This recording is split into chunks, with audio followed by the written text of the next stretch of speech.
Hi అండి. ముందుగా ఈ సినిమాని ఇక్కడి వరకు తీసుకొచ్చి ఈ స్టేజ్ మీద మమ్మల్ని నిలబెట్టినటువంటి ఆ భగవంతుడికి ఫస్ట్ నేను కృతజ్ఞతలు తెలియజేసుకుంటున్నాను. అలాగే మమ్మల్ని బ్లెస్ చేయడానికి వచ్చినటువంటి మీడియా ఫ్రెండ్స్కు, అలాగే వెల్ విషర్స్కు మీ అందరికీ కూడా థ్యాంక్స్ చెప్పుకుంటున్నాను. అలాగే ఎప్పుడు చెబుతూ ఉంటారు వంశీ గారు, వాసు గారు, లక్కీ హ్యాండ్ శ్రీ విష్ణు గారని. థ్యాంక్ యూ అండి శ్రీ విష్ణు గారు, ఈ సినిమాని బ్లెస్ చేయడానికి వచ్చినందుకు చాలా హ్యాపీగా అనిపించింది. థ్యాంక్ యూ వెరీ మచ్ మిమ్మల్ని కలిసినందుకు మళ్ళీ. అలాగే ఈ ప్రాజెక్టు గురించి ఇంతకుముందు మాట్లాడాము.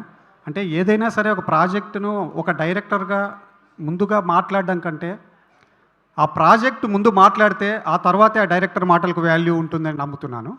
కాబట్టి ఇప్పుడు ఎక్కువగా దీన్ని నేను మాట్లాడదలుచుకోలేదు ఈ పిక్చర్ గురించి. ఒకటి మాత్రం నిజం, ఈ సినిమాను నేను వెంకట్ కలిసి చేయాలనుకున్నప్పుడు మాకు వెనక ఉండి ధైర్యాన్నిచ్చి మమ్మల్ని నిలబెట్టి ముందుకు నడిపించినటువంటి దామోదర్ ప్రసాద్ గారికి, ఒక అన్నగా మాకు తోడుగా ఉన్న దాము గారికి, sir thank you very much sir. మీరు ఎప్పుడు తోడుగానే ఉన్నారు, మాకు ఎప్పుడు ఉంటారని కూడా తెలుసు. ఆయన ద్వారా అలాగే ఈ సినిమా ఇంత బాగా వచ్చిన తర్వాత దీన్ని తీసుకొని ఇంతవరకు తీసుకొచ్చినటువంటి బన్నీవాసు గారికి, వంశీ నందిపాటి గారికి కూడా థ్యాంక్ యూ. ఈరోజు ఎక్కడో ప్రెస్ మీట్లో ఒక ఇంటర్వ్యూలో అడిగారు, మీరేంటి ఏమైనా ఇబ్బందిగా ఫీల్ అయ్యారా, ఒకవేళ బన్నీవాసు గారు, వంశీ నందిపాటి గారు ఇంటర్ఫిరెన్స్ ఎక్కువగా ఉందా అని అడిగారు. అంటే మొదట చెప్పాను, అదేం లేదండి, అలా ఉండదంటే నిజంగా చెప్తున్నారా, కేవలం మీడియా ముందు మాట్లాడుతుందా, కెమెరా ఉందని మాట్లాడుతున్నారా అన్నారు. నేను ఒకటే చెప్పాను, లేదు సార్, ఇది సినిమా అన్నది నా లైఫ్, ఈ సినిమా ఒకరి వలన స్పాయిల్ అవుతుందంటే నేను ఎప్పుడూ ఒప్పుకోను. కానీ ఒక్కటి మాత్రం చెప్పగలను, ఒక 70-80% ఉన్నటువంటి ఈ సినిమాను 100%కు రీచ్ అవ్వడానికి మాత్రం వాసు గారు, వంశీ గారు, నిజంగానే చెప్తున్నా మనస్ఫూర్తిగా, మీరు ఇచ్చిన ఇన్పుట్స్ సినిమాను ఒక మంచి సినిమా నుండి ఒక ఎక్స్ట్రాడినరీ ఫిల్మ్ వరకు తీసుకొచ్చాయి. అది నిజంగా మనస్ఫూర్తిగా చెప్తున్నాను. నేను నమ్మినటువంటి ఆ భగవంతుని సాక్షిగా నేను చెబుతున్నాను. ఎందుకంటే అన్నీ కలుస్తాయి. ఒక మంచి ప్రాజెక్టు రావాలి అంటే ఎన్నో మంచి హ్యాండ్స్ రావాలి, మనం ఒక్కరమే ఏమీ చేయలేము ఇక్కడ. అలాగే మా టీం ఇంతమంది పనిచేశారు. కాబట్టి మీ అందరికీ థ్యాంక్స్ చెప్పుకుంటున్నాను. ఎందుకంటే నేను ఇంతకన్నా ఎక్కువ మాట్లాడకూడదు, చాలామంది ఉన్నారు.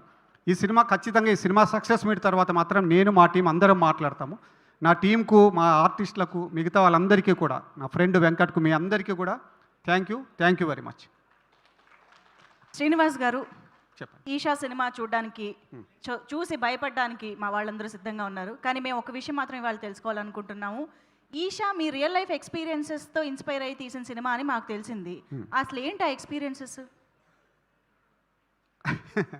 ఏం లేదండి, చెప్తాను. అది ఇప్పుడు చెబితే దాంట్లో ఉన్న థ్రిల్ మిస్ అవుతుంది. సార్, సినిమాలో థ్రిల్ ఉంటే చాలు సార్, ఇప్పుడు మీరు ఇది చెప్పొచ్చు కదా. లేదు చెప్పకూడదండి, ఆ థ్రిల్ మిస్ అవుతుంది. మీరు ఏ థ్రిల్ కోసం అయితే సినిమాకి వెళ్తున్నారో ఆ ఇన్సిడెంట్ చెప్తే ఆ థ్రిల్ మిస్ అవుతారు మీరు. సరే, ఇప్పుడు మీకు రియల్ లైఫ్లో కొన్ని ఎక్స్పీరియన్సెస్ జరుగుతున్నాయి అన్నది అయితే అర్థమైంది, అదైతే గ్యారంటీ. కాబట్టి అలాంటి ఎక్స్పీరియన్సెస్ ద్వారా ఎప్పుడైనా సినిమాని మధ్యలో ఆపేద్దాం అనే కానీ భయం కానీ ఏమైనా కలిగిందా?